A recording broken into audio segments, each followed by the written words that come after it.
All right, shalom, shalom. What's today? July 13th, 2022. This is still me answering a few questions. Um, and it's short, so thank you for your 10 minutes of your time. Like the video, share, make your comments known. I'm on Instagram. That's where I post the videos at. I really don't do Facebook, just to give you a heads up. And if you see it on YouTube, it's just because I'm archiving there. It was a good video. That's about it. But everything is on Instagram. Anthodia. That's me. Now, so here are the two questions. What was their real names if they exist? Meaning the people in the Bible, if they existed, okay? The real question is not what was their real names. Okay? That's not the real question. Because we know we have their names. We have their names in the record. I was going to show you my Bible. We have their names in the record. And even though they are translated, um, uh, translated into another language, it doesn't mean that we don't have their names. It doesn't mean that we cannot go back in time to the language of the day. It doesn't mean that. We have the letters, and the letters still play out. Okay. Um, One of the biggest examples of this is the name uh the name hold on, where is it?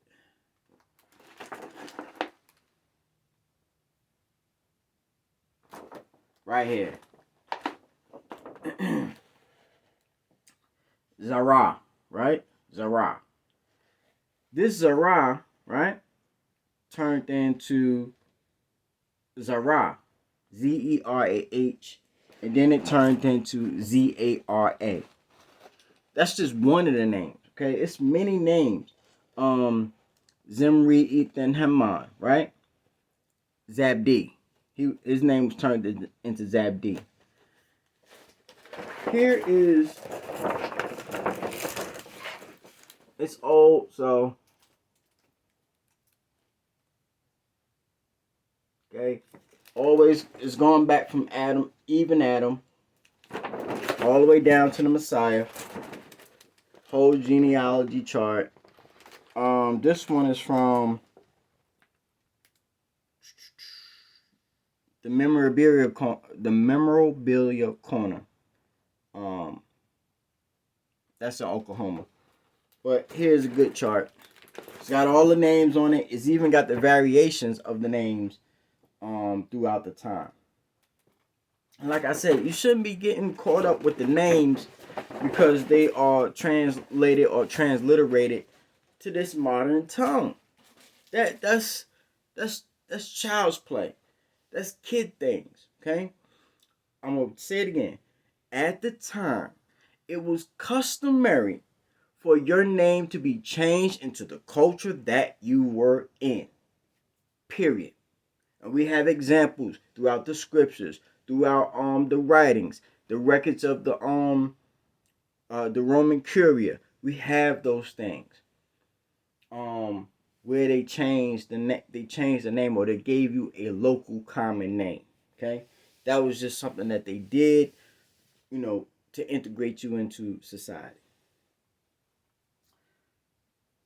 The main thing I want to say, if they existed, okay, we know that they existed. Let me tell you how you know that they existed. For one, we have the records of annals, okay? We have the records of annals. If you go to the British Museum, you see the stele of Harambe, you see the stele of Nebuchadnezzar, you see the archway of Nebuchadnezzar, you see, now they just found Herod's throne, his throne room. You see that. There's so many artifacts that tell you that these stories existed. Yes, there was some embellishment. There was some downplay of some of those things, but it doesn't mean that the story and the message isn't uh isn't available or can't be utilized for today. Remember, a lot of the stories in the Bible are written for learning facts. It doesn't necessarily mean that is the correct answer. It is written for today's learning. Okay? Meaning to give you some wisdom about how things work in the world and how you can navigate in that society, in the Babylonian society. Okay? That's what is written for learning. The old dispensation is written for your learning how to live today. Period. It's just lessons that our ancestors went through, trials and tribulations, and how they handle it. And not every answer, not every response that they made is a good response or the right response. Okay? That's another topic, another time. So we know that they exist because we have the records. Constantine was not killing people, okay, just because. He had a reason. In fact, he wrote it in the reason, and he told you when they came up with the secret societies in Ezra, when they told you if you were going to you either convert it to a citizen in for Rome, or you were killed. Okay, that's what the Christians had to do. And you can find that in Second Ezra, and you can also find that in the records, in the history records of Constantine, what he did when he was persecuting the Christians at that time.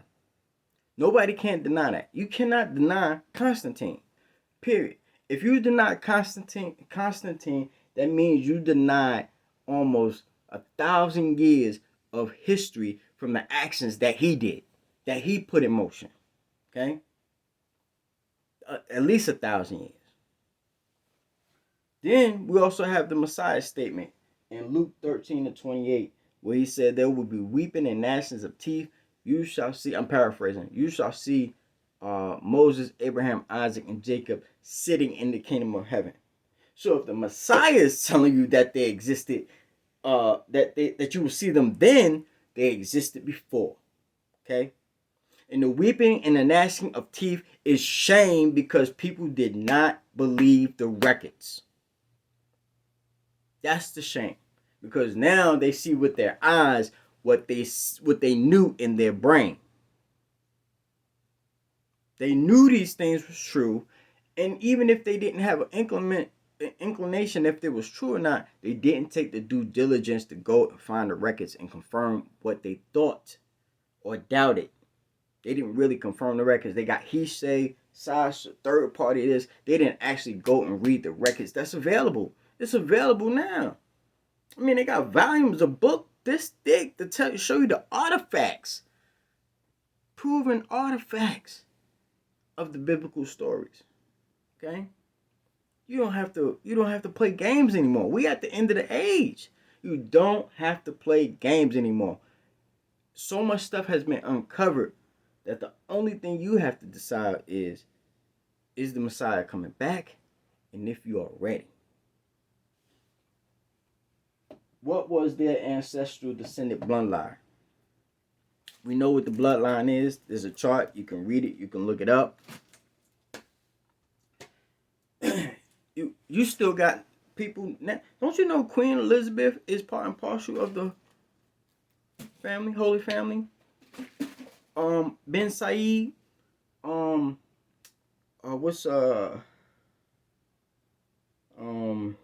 president down in used to be in Philippines. There's thousands of descendants, even me myself.